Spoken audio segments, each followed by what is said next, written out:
हमारे देश में महाभारत सबसे प्रसिद्ध महायुद्ध रहा है। इस युद्ध के बीच में ही भगवान श्री कृष्ण ने अर्जुन को गीता का उपदेश भी दिया था। गीता का उपदेश आज भी लोगों को दुख, संकट और भटकाव के बीच राह दिखाता है। कौरवों और पांडवों के बीच हुए इस युद्ध में कई बड़े बड़े योद्धा शामिल हुए। महाभारत युद्ध शुरू होने से पहले भगवान श्री कृष्ण ने योद्धाओं से पूछा कि वे कितने दिनों में युद्ध समाप्त कर सकते हैं। जवाब में भीष्म पितामह ने कहा कि वे अकेले इस युद्ध को 20 दिन में समाप्त कर सकते हैं। आचार्य द्रोण ने कहा कि 25 दिनों में, सूर्यपुत्र कर्ण ने कहा कि 24 दिनों में और अर्जुन ने कहा कि वो अकेले इस युद्ध को 28 दिन में खत्म कर सकते हैं। लेकिन एक महायोद्धा ऐसा भी था जो मात्र 1 मिनट में 3 बाणों से इस युद्ध को खत्म करने की क्षमता रखता था। इस योद्धा का नाम था बर्बरीक। बर्बरीक घटोत्कच का पुत्र था और घटोत्कच भीम और हिडंबा का पुत्र था, यानी बर्बरीक भीम का पोता था। घटोत्कच का विवाह यादव राजा मुरु की बेटी मौरवी से हुआ था। मौरवी भगवान शिव की बड़ी भक्त थी। बर्बरीक भी मां की तरह शिव भक्त था। भगवान शिव ने बर्बरीक की भक्ति से प्रसन्न होकर वरदान में अष्टदेव की दिव्य शक्ति वाले 3 बाण दिए थे। शिव ने कहा, एक बाण सभी शत्रुओं को एक ही पंक्ति में खड़ा कर देगा, एक बाण उन सब का वध कर देगा, अर्थात 2 बाणों से तुम पृथ्वी पर बड़ी से बड़ी सेना पर अकेले ही विजय पा सकोगे, और यह तीसरा बाण अतिरिक्त है, इसे अपने पास रख लो। बर्बरीक ने इसी तरह 3 दिव्य बाणों को पाकर उसी क्षण अहंकारवश प्रतिज्ञा कर ली कि वह युद्ध में कमजोर पक्ष का साथ देगा। यही वह जीवन की सबसे पहली और आखिरी गलती कर बैठा। प्रकृति ने हर बात का समय निश्चित कर रखा है और उसका समय भी निश्चित हो गया। कौरव और पांडव चिंतित हो उठे। पांडवों की चिंता और थी और कौरवों की चिंता और, लेकिन भीतर ही भीतर दोनों परेशान थे। पांडवों का वह खून था, भीम का पौत्र था, इसीलिए उन्हें बहुत प्रिय था, लेकिन वे उसकी प्रतिज्ञा से व्यथित थे। पांडव महर्षि व्यास के पास गए, अपनी चिंता का कारण बताया, निवारण की प्रार्थना की। व्यास जी ने कहा, आपकी चिंता का समाधान मेरे पास नहीं, वासुदेव के पास है। वे भली भांति जानते हैं कि क्या होना है और क्या करना है। उनके अतिरिक्त तो कोई भी समाधान नहीं कर सकता, उनसे ही प्रार्थना करनी चाहिए। वे बर्बरीक की शक्ति को भी जानते हैं और शक्ति के निवारण का उपाय भी। भला वे क्या नहीं जानते, वे तो वैसे ही चुप है। पांडवों में आशा की एक किरण जगी।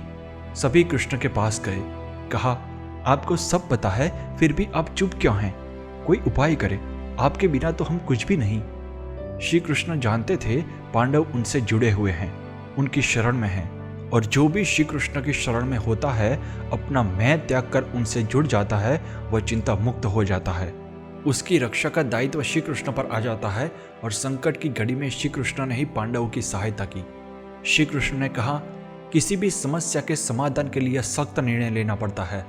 जिसके पक्ष में निर्णय होगा वह खुश होगा, लेकिन जिसके विरोध में निर्णय होगा वह दुखी होगा। निर्णय की नियति ही ऐसी है। क्या आप सख्त निर्णय के पक्ष में हैं? अर्जुन ने कहा, माधव, आप जो भी निर्णय लेंगे हमें स्वीकार्य होगा। हम तो आपकी शरण में हैं और शरणागत की रक्षा तो कृष्ण अवश्य करते हैं। भगवान श्री कृष्ण ब्राह्मण का वेश धारण करके बर्बरीक के मार्ग में आकर उससे मिले। ब्राह्मण ने पूछा, रुको विप्रवर, आप अकेले ही युद्ध में भाग लेने जा रहे हो? आपकी सेना कहाँ है? आपके पास अस्त्र शस्त्र भी अधिक नहीं दिख रहे। आपके पास सिर्फ एक धनुष है और तरकश में भी केवल 3 ही बाण दिखाई दे रहे हैं। कुरुक्षेत्र में ऐसा युद्ध होगा जो फिर कभी नहीं होगा। वहां आप कैसे अपना पराक्रम दिखाएंगे? मेरी मानो तो लौट जाओ और जीवन का आनंद लो। बर्बरीक ने घमंड भरे आवाज में कहा, मैं इस युद्ध में अवश्य भाग लूंगा ब्राह्मण देवता।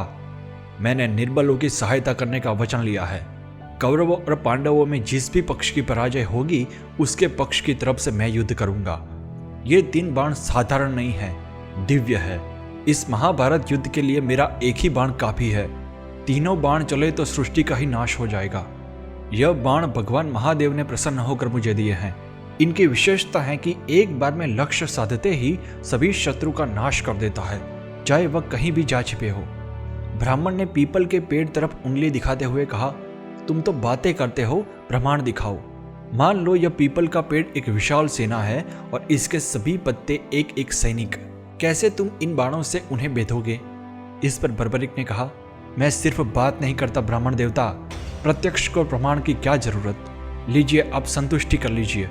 कहकर बर्बरिक जैसे ही अपने बाणों का चमत्कार दिखाने के लिए धनुष उठाने को मुड़े, श्री कृष्ण ने पीपल का एक पत्ता अपने पैर के नीचे छुपा लिया। बर्बरिक ने अपने धनुष पर एक बाण चढ़ाया और पीपल के पेड़ की तरफ छोड़ दिया। सभी पत्तों पर निशान लग गए। इसके बाद जैसे ही उन्होंने दूसरा बाण छोड़ा, सभी के पत्ते कटकर जमीन पर जा गिरे और बाण ब्राह्मण के पैर में जाकर लगा। ब्राह्मण के पैर से खून रिश्ता देखकर बर्बरिक हैरान हो गए। उन्हें अंदाजा हो गया कि यह कोई साधारण ब्राह्मण नहीं है, अन्यथा इनकी मौत हो गई होती। बर्बरिक यह सब सोच ही रहे थे कि ब्राह्मण बने श्री कृष्ण ने कहा, तुम्हारे बाण अचूक और चमत्कृत करने वाले हैं। महाबली बर्बरिक, क्या इस ब्राह्मण को कुछ दान नहीं दोगे? बर्बरिक ने कहा, जरूर दूंगा, लेकिन आप मुझे अपने वास्तविक रूप में दर्शन दे। श्री कृष्ण ने जैसे ही अपना रूप दिखाया, बर्बरिक उनके पैर में गिर पड़े और बोले, भगवान, जो मांगना हो मांगे। श्री कृष्ण ने उनका शीश मांग लिया। इस पर बर्बरिक ने कहा, लेकिन भगवान, मैं महाभारत का युद्ध देखना चाहता हूँ। मैंने सुना है कि इतना बड़ा युद्ध न तो कभी लड़ा गया और न ही लड़ा जाएगा। यह अवसर को मुझसे मत छीनिए। इस पर श्री कृष्ण ने कहा कि दर्द से अलग होने के बाद भी तुम्हारा शीश जीवित रहेगा। आंखें सब देख सकेंगी और कान सब सुन सकेंगे। यह सुनते ही बर्बरिक की इच्छा पूरी हो गई और उन्होंने तलवार से अपना शीश काट कर भगवान श्री कृष्ण को अर्पित कर दिया। श्री कृष्ण ने बर्बरिक का कटा शीश कुरुक्षेत्र के पास की ऊंची पहाड़ी पर रख दिया, जहां से उसने महाभारत का पूरा युद्ध देखा। दोस्तों, अगर आपको ये कहानी पसंद आई हो तो वीडियो को लाइक और चैनल को सब्सक्राइब करिए।